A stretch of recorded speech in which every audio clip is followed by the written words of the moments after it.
Hello, CEOs. Let me tell you, today's episode of Coffee with Bridget is going to be absolutely spectacular. So, as you know, this is season 3. And we are in our final episodes for this season. So much has happened. There's a lot I have to tell you. I mean, new projects, new partnerships, so much more. But today's guest, he doesn't realize it or not, but he's about to be my next partner because we're about to do some great things. So today's guest, he's amazing. His name is Ryan Harris, and he has created an awesome platform for mentorship.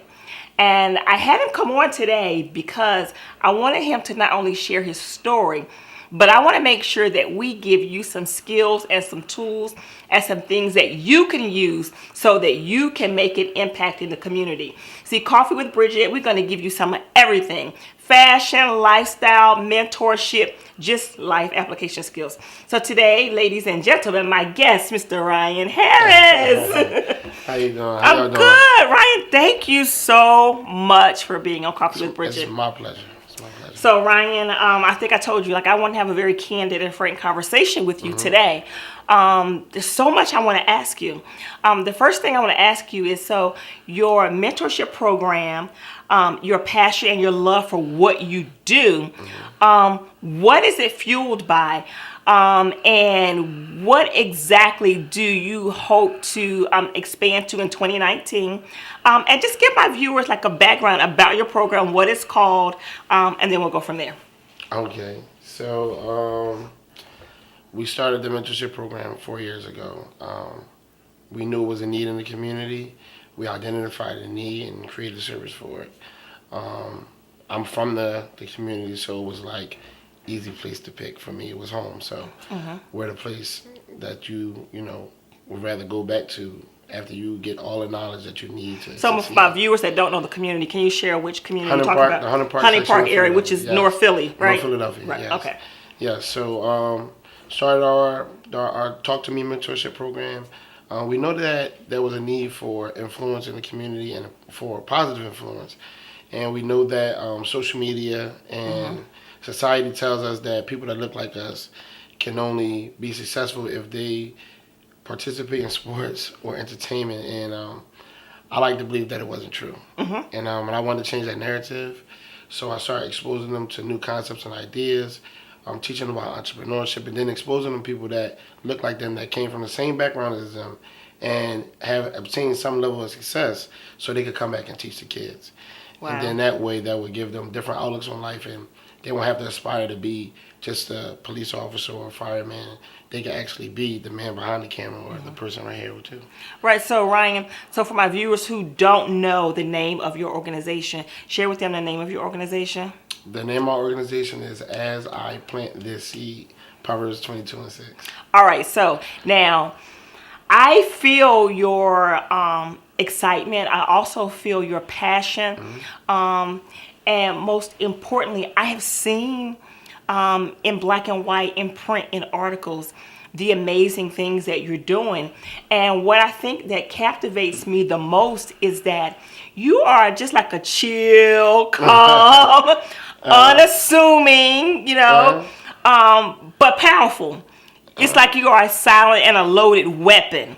So the first thing I want to know from you is that what keeps you so calm and mellow? Because when you're mentoring, when you are working with community, when you're in any type of public service, you have to have not only a love and a passion for people, but you got to have tenacity. You got to have vision. You got to have so much. So what keeps you that calm, even keel Ryan that we're seeing right now? So you mind if I get a little spiritual? Not at all. Welcome. Because just me being a Christian, all my life striving to be like Christ and having a lot of hiccups and roadblocks to emulate what he looks like, and knowing that everybody thought when Jesus was going to come here that he was going to come like a knight in shining armor to destroy evil and put away bad and all that stuff, and he came in love. And a lot of people don't understand that love can really, really change the world, and that's what we're trying to do. Just by showing love. And if people start loving on people the way they should, like a lot of this giving stuff wouldn't be like a big thing. It wouldn't be like people praising it like it's something major because it should be regular. So I want to get back to that. So I did a little bit of research on your background. I know that you're a graduate from Cheney University. The first HBCU.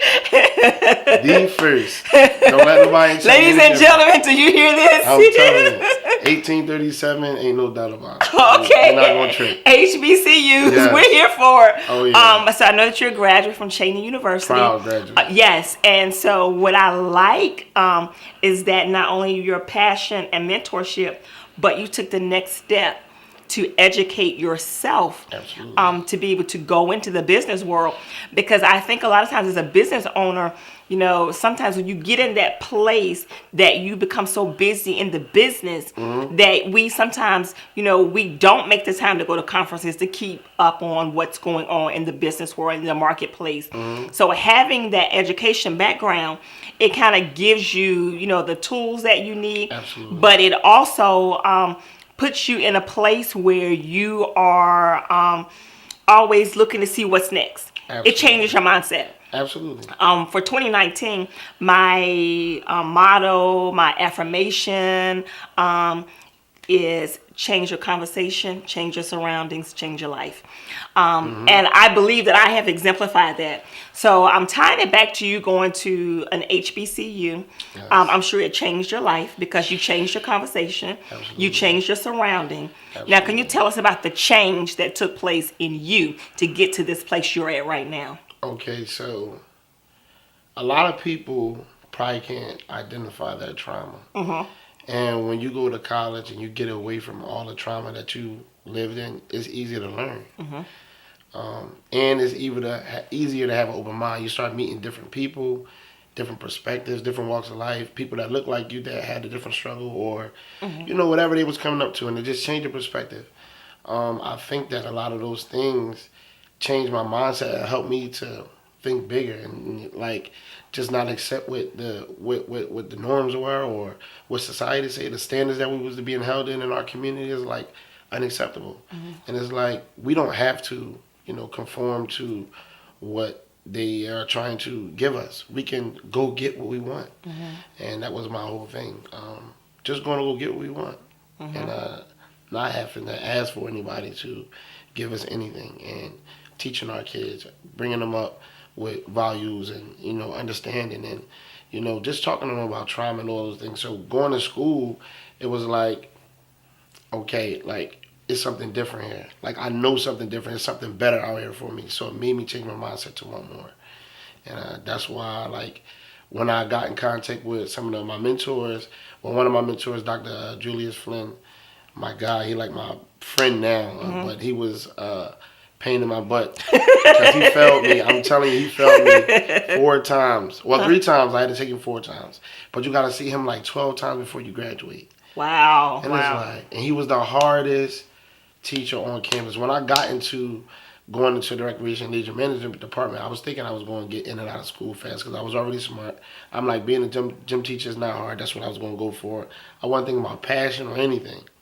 But when I got in there and like the things that he was teaching us, the concepts and ideas he was teaching us, and then giving us like the tools to believe in ourselves and say that we could do anything, that's where I got that concept. When I left school, I knew that I could be anything that I wanted to be. So if I wanted to be a founder, I was going to be a founder, and I did it. If I want to be a CEO, I wanted to be a CEO, and I did it. So those things right there was like the biggest things for me coming out of college, being able to believe in myself and have people that genuinely love me and not just let me fall by the wayside. You know what I mean? Really wanted to educate me because I believe that when you want to educate somebody, that's real love. You know what I mean?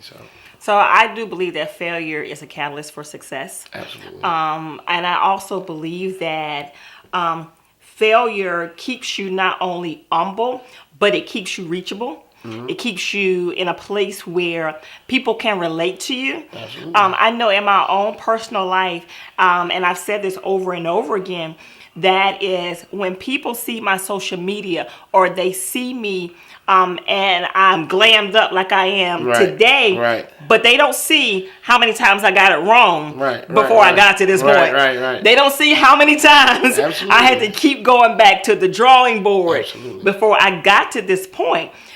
They don't see how many times people have told you no. They don't see how many times you've had to go back to the drawing board and say, am I really called? Am I really committed to this? Is this really my passion?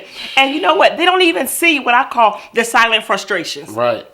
The silent frustration CEOs are the things that keep you up at night. Absolutely. The silent frustrations are the things that you can't tell anybody else about because you are determined that you're going to push through this. Absolutely. You're determined you're going to make it through this. And you are determined you're going to fulfill your dream and your passion. Yes. Because when you get a dream and a passion paired together, the results are inevitable. And not only that, the impact is greater because it not only helps you, but it helps the people that you serve. Yes. Especially as CEOs, we want to be great leaders. Great leaders produce other leaders. That's exactly. Oh my goodness. If you're not producing a leader, you're not a good leader. You're not a good leader. So, Ryan, you are producing leaders. Absolutely. And I know it because I saw the article, which just, I'm getting so excited right now.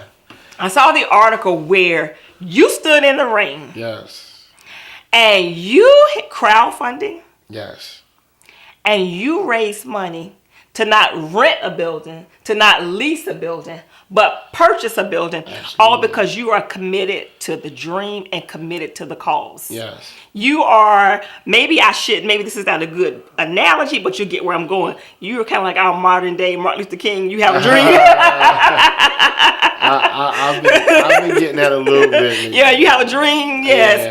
Yeah. So tell us a little bit more about that experience. What pushed you to stand outside, and to raise this money and to get this done? Because you didn't just set out to do something and say, I'm going to do it, but you did it. Right. So we've been in the Lymphet Center. It's a community center in our neighborhood, and we've been there for 7 years. And when we started our mentorship program 4 years ago, the things that I wanted to teach them, I wasn't living up to. Wow. The Lymphet Center was great to us. They did what they needed to do as far as helping us get to where we're going, but we outgrown them. And our organization needs its own space. And not only does it need its own space, but if I'm talking to them about self-sustainability, and I'm talking about them, creating a lifestyle for themselves and being bosses, CEOs, and entrepreneurs, I can't be working a 9 to 5 and then coming back trying to inspire them. So one of my biggest reasons was to not only because we needed our own space, but I needed to put my money where my mouth was. If I was going to talk the talk, I need to walk the walk. So getting out there, crowdfunding, I was always a good fundraiser. That was one of the things that my mentor taught us heavily about, because we know that when you do crowdsourcing or crowdfunding, that brings impact. If people believe in you and there's a lot of people doing it and a lot of people coming out to support you, then that brings more people to believe in what you do. So I can go knock on the doors of CEOs of Fortune 500 companies and ask for the money they got to give away for tax purposes. I could. But then maybe there'll be some stipulations that I probably wouldn't want to abide by. Because when I teach them, I want to be able to teach them freely because I want them to be free thinkers. And so that's why, before we even have to get to any of those conversations about what you can and you can't do, I'd rather just be the person I'm telling that I am. And then put my money where my mouth is. That's why I had to stand out there and get that $30,000 for the building. So back up. You said two things that I want to drill in on. Okay. Number one, you said that you were teaching them something that you wasn't living up to. Absolutely. So let's expound on that. What do you mean when you say that? I wasn't an entrepreneur in the sense of being my own boss, because the funding we was getting was from someone else. Gotcha. We didn't own anything. We don't got a building. We renting space or whatever the case may be. So I know true freedom comes with ownership. And once you start to own and you start to get that ownership mindset, it changes you. So I wanted them to be the bosses that I know that they are, the bosses that's living inside them right now that they don't know. I'm trying to pull it out. You know what I mean? And show them what they're worth and make them start believing in themselves so they can accomplish the things that they want. Wow. Next week on Coffee with Bridgett, Bridgett sits down with two of Ryan's mentees.